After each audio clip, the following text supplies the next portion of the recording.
नमस्कार दोस्तों, आपका स्वागत है अपनी YouTube चैनल PFP में। आज हम प्रिंस पाइप्स के बारे में चर्चा करने वाले हैं। पिछले कुछ महीनों से FIIs लगातार सेलिंग करते जा रहे हैं, लेकिन प्रिंस पाइप्स में अपना स्टेक बढ़ा दिया है और स्टॉक अपने ऑल टाइम हाई से 25-30% नीचे भी ट्रेड कर रहा है। तो ऐसे सिचुएशन में एज ए रिटेल इन्वेस्टर हमारी स्ट्रैटेजी क्या होनी चाहिए, इसके बारे में आज हम चर्चा करने वाले हैं। सबसे पहले Q3 के नंबर्स पर नजर डाल देते हैं। नेट सेल्स हमें 21% बढ़ता हुआ नजर आया ईयर ऑन ईयर बेसिस पे। नेट प्रॉफिट 0.8% ऊपर है, एबिटा 5% ऊपर है। तो क्लियरली रिजल्ट्स इतने अच्छे नजर नहीं आते। सेल्स तो 21% ऊपर है, लेकिन नेट प्रॉफिट मुश्किल से 1% ऊपर नजर आता है। तो क्लियरली रॉ मटेरियल के प्राइसेस तो बढ़ चुके हैं, लेकिन प्रोडक्ट्स के प्राइसेस कंपनी इतना जल्दी नहीं बढ़ा पा रही है और मार्जिन्स पर हमें इंपैक्ट देखने को मिल रहा है। कंपनी के फंडामेंटल्स के बारे में बात करें, प्रोडक्ट वाइज रेवेन्यू ब्रेकअप के बारे में चर्चा करें तो यूपीवीसी पाइप से 70% का रेवेन्यू कंट्रीब्यूशन है, सीपीवीसी पाइप से 20% और अदर से 10%। वर्टिकल्स के बारे में बात करें तो अलग अलग वर्टिकल्स में कंपनी काम करती है। Plumbing plus SWR 68.9%। SWR का मतलब क्या है? सॉइल, वेस्ट और रेन वाटर। इरिगेशन 26.2%, अदर से 4.9%। तो फोकस आपको प्लम्बिंग पर दिखाई पड़ता है। लोकेशन वाइज ब्रेकअप के बारे में बात करें, वेस्ट इंडिया से 25% का रेवेन्यू कंट्रीब्यूशन है, ईस्ट इंडिया से 14%, नॉर्थ इंडिया से 37% और साउथ इंडिया से 24%। तो पैन इंडिया नेटवर्क दिखाई पड़ता है, अच्छी बात है।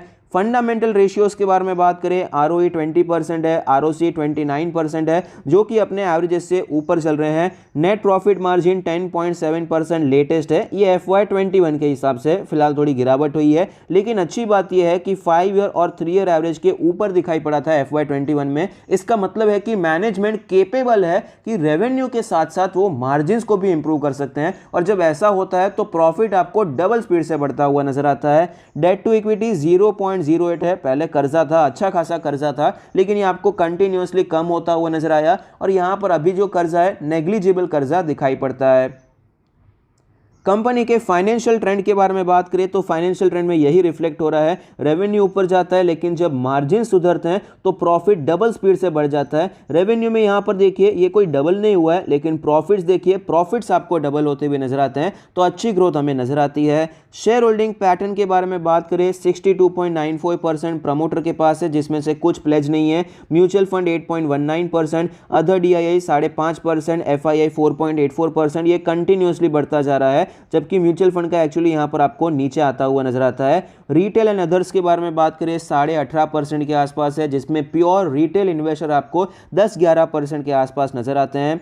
एनालिस्ट के रेटिंग के बारे में बात करें, 7 एनालिस्ट ने स्टॉक को कवर किया, जिसमें से 85% का मानना है कि स्टॉक में खरीदारी करनी चाहिए। हायर साइड पे 41% का अपसाइड है, मीडियन है 25% का अपसाइड और लोअर साइड पे 16% का अपसाइड ही नजर आता है। उसका मतलब है जो भी थोड़े बहुत एनालिस्ट यहाँ पर बियरिश चल रहे थे, उनके हिसाब से भी 760 का लेवल नहीं टूटना चाहिए था, लेकिन उससे भी ज्यादा गिरावट देखने को मिली है। तो क्या अब ये 927, 823, 800, 900 ये सारे लेवल्स आ सकते हैं? नहीं आ सकते, ये हम चार्ट पर डिस्कस करेंगे। 7000 करोड़ की मार्केट कैप है, 654 का लास्ट ट्रेड प्राइस है, 28 का पी रेशियो है। तो वैल्यूएशन मेरे हिसाब से यहां पर अच्छा खासा कंफर्टेबल जोन में नजर आता है। इसकी जो पीयर कंपनीज हैं, एस्ट्रल हो गया, सुप्रीम इंडस्ट्री हो गया, यहां पर आपको वैल्यूएशन ऊपर नजर आते हैं, स्पेशली एस्ट्रल में। सुप्रीम में तो फिर भी ठीक ठाक चल रहे हैं, सुप्रीम के तो एक्चुअली इससे भी नीचे चलते हुए नजर आते हैं। तो कंफर्टेबल वैल्यूएशंस दिखाई पड़ते हैं।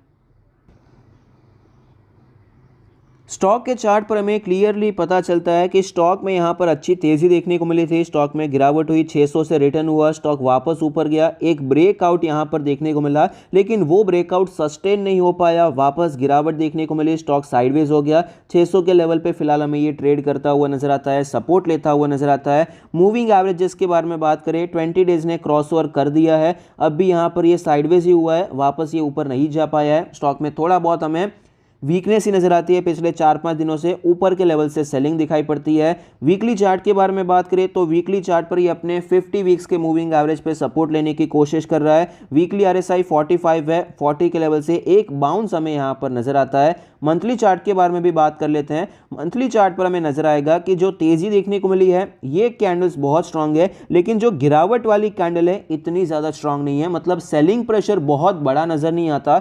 मंथली RSI 68.95 है, अच्छी बात है, यहां पर ये कूल ऑफ देखने को मिला, वापस यहां पर ऊपर जाता हुआ नजर आ सकता है। स्टॉक के कुछ इंपॉर्टेंट लेवल्स के बारे में बात करें, सबसे पहला इंपॉर्टेंट लेवल है 680 का लेवल और दूसरा जो लेवल है वो है 600 का लेवल। 680 का लेवल फिलहाल के लिए रेजिस्टेंस बना हुआ है और 600 का लेवल फिलहाल के लिए सपोर्ट बना हुआ है। तो जब तक ये इसी रेंज में ट्रेड कर रहा है कोई डायरेक्शन देखने को नहीं मिलेगा, ये साइडवेज होता हुआ नजर आ सकता है। ये अगर 680 का लेवल तोड़ देता है तो हमें फ्रेश अपसाइड देखने को मिल सकती है और ये स्टॉक हमें 740 750 तक जाता हुआ नजर आ सकता है, ये रेंज हमें देखने को मिल सकती है। लेकिन एक बार ये 680 तोड़ दे उसके बाद एक्चुअली यहां पर ये ट्रेंड हमें रिवर्स होता हुआ नजर आएगा। ये जो डाउन ट्रेंड चल रहा है हम ये मान सकते हैं ये हमारा पहला सिग्नल हो जाएगा कि ट्रेंड अभी रिवर्स हो चुका है, ये स्टॉक अभी वापस बुलिश हो चुका है। तो प्रोबेबिलिटी बढ़ जाएगी कि ये वापस अपने ऑल टाइम हाई तक जा सकता है। तो जो टारगेट्स बताए थे एनालिस्ट ने एक साल में क्या 800 900 के लेवल आ सकते हैं, तो अगर 680 का लेवल टूटता है तो 800 आना 900 आना ये कोई बहुत बड़ी बात नहीं है। हमें धीरे धीरे ये लेवल्स हमें अचीव होते हुए नजर आ सकते हैं। और फिलहाल यहां पर डाउन साइड के बारे में बात करें तो 600 का लेवल बहुत इंपॉर्टेंट है। अगर ये 600 का लेवल तोड़ देता है तो हमें 500 का लेवल आ सकता है और 400 का लेवल भी देखने को मिल सकता है। ये मैं आपको कैसे बता रहा हूं, 500 पे देखिए ये 480 का लेवल है, लेकिन हम राउंड ऑफ 500 कंसीडर कर सकते हैं। तो यहां पर ये रेजिस्टेंस बना हुआ था, फिर ये सपोर्ट बन गया, फिर यहां से तेजी देखने को मिली। अगर ये 500 टूट जाता है तो बाद में 400 भी पॉसिबिलिटी बन सकती है। ये सारे लेवल्स भी हमें दिखाई पड़ते हैं। तो 600 का लेवल तो स्टॉक के लिए एक्सट्रीमली इंपॉर्टेंट है डाउन साइड के लिए। तो फिलहाल यहां पर मुझे एक्चुअली ज़्यादा डाउनसाइड दिखाई नहीं पड़ती है। टेक्निकली अब भी ये वीक ही चल रहा है। दूसरे जो सारे स्टॉक्स हैं, निफ्टी के बारे में बात करें तो वो अपने सारे मूविंग एवरेज के ऊपर निकल चुके हैं, जबकि ये नहीं निकला है। फिर भी ज़्यादा वीकनेस फिलहाल तो मैं एक्सपेक्ट नहीं कर रहा। उसका एक ही रीज़न है कि FIIs ऊपर जा रहे हैं, FIIs ने अपना स्टेक बढ़ाया है, और दूसरा रीज़न ये है एक्चुअली कि वॉल्यूम्स आपको बहुत अच्छे नज़र आते हैं। जब भी बाइंग हुई है आप देखिए स्ट्रॉन्ग वॉल्यूम्स में होती हुई नज़र आती है, और सेलिंग में आपको यहाँ पर एक थोड़ा वॉल्यूम देखने को मिला था, उसके अलावा कहीं पर भी सेलिंग में आपको बड़ा वॉल्यूम देखने को नहीं मिला है। वीकली चार्ट पर भी हमने देखा कि यहां पर जो तेजी आती है, एक्चुअली मंथली चार्ट पे हमने देखा था कि जो तेजी वाले कैंडल्स हैं वो बहुत बुलिश हैं और जो रेड कैंडल्स से बहुत छोटे हैं, कोई ज्यादा बियरिश पावर हमें यहां पर नजर नहीं आती। तो ये सिचुएशन काफी अच्छी नजर आती है प्रिंस पाइप्स में। तो खरीदारी की एक अच्छी अपॉर्चुनिटी है। मार्केट का सेंटीमेंट भी यहाँ पर सुधर चुका है। अगर आप यहाँ पर खरीदारी करना चाहते हैं, शॉर्ट टर्म के बारे में बात करें तो जब तक ये 680 के ऊपर नहीं जाता है तब तक अवॉइड करना चाहिए, कोई मोमेंटम नहीं मिलेगा। लेकिन मिड टर्म आप 6 महीने से करके 12 महीने के बारे में सोच रहे हैं तो करंट मार्केट प्राइस पे खरीदारी कर सकते हैं। स्टॉप लॉस लेना है, स्टॉप लॉस आप 585 590 के आसपास ले सकते हैं, 580 भी ले सकते हैं सेफ साइड, क्योंकि ये क्या है बहुत ज़्यादा लिक्विड स्टॉक नहीं है। इसका हर एक कैंडल कुछ मीनिंग रखता है ऐसा नहीं है। देखिए साइडवेज हो जाता है, कई बार ये यहाँ पर बुलिश होता है, गैप डाउन होता है, वापस ऊपर चला जाता है। तो सेफ साइड चाहें तो 580 भी आप स्टॉप लॉस रखने के बारे में सोच सकते हैं। आपका रिस्क रिवॉर्ड रेशियो बहुत अच्छा है, 60-70 रुपए का आपका रिस्क है, लेकिन अपसाइड आपको काफी अच्छा मिल जाता है। 200-250 पॉइंट का आपको अपसाइड यहां पर मिल जाता है। 1:3 1:4 के आसपास का रिस्क रिवॉर्ड रेशियो है। लॉन्ग टर्म के बारे में बात करें, खरीदारी करना चाहें करने के बारे में सोच सकते हैं, अच्छी कंपनी नजर आती है। एक और बात मैं आपको बताना चाहूंगा, शायद कुछ एक साल पहले यहाँ पर जब पहली बार स्टॉक को मैंने वीडियो में कवर किया था तो एक्चुअली मुझे यहाँ पर इतना विश्वास नहीं था कि स्टॉक कुछ इतना ज़्यादा अच्छा है। फंडामेंटली स्पीकिंग मुझे सेम स्पेस में एस्ट्रल सबसे ज़्यादा पसंद था, तेज़ी वहाँ पर भी देखने को मिली, लेकिन प्रिंस पाइप ने उससे भी ज़्यादा अच्छा परफॉर्म किया और मैं वेट कर रहा था कि यहाँ पर फंडामेंटल्स बेहतर हो जाए तो खरीदारी करेंगे, वरना मुझे यहाँ पर ज़्यादा इंटरेस्ट नहीं था। तो एक्चुअली मेरा व्यू गलत हो गया है और कंपनी फंडामेंटली भी काफ़ी अच्छी देखने को मिली। सिर्फ लिक्विडिटी की वजह से स्टॉक ऊपर चला गया ऐसा नहीं है, अभी लिक्विडिटी कम भी हुई थी मार्केट में, फिर भी ये स्टॉक यहां पर स्टेबल नजर आता है, ज्यादा गिरता हुआ नजर नहीं आया। और इसके जो रिजल्ट्स आए हैं वो भी हमें दिखाते हैं कि कंपनी में एक्चुअली अच्छा परफॉर्मेंस देखने को मिला है। कंपनी अपने रेवेन्यू, अपने प्रॉफिट्स को भी बढ़ाती हुई नजर आई है।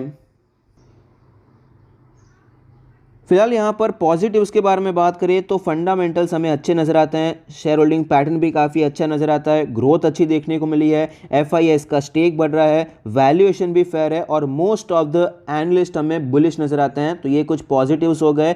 नेगेटिव्स के बारे में बात करें, टेक्निकल्स अब भी वीक चल रहे हैं, 600 का सपोर्ट है नो डाउट, लेकिन ओवरऑल कोई स्ट्रेंथ देखने को नहीं मिली है, मार्जिन गिर रहे हैं, ये भी नेगेटिव है, DIS का स्टेक भी कम हो रहा है, ये कुछ नेगेटिव पॉइंट्स नज़र आते हैं।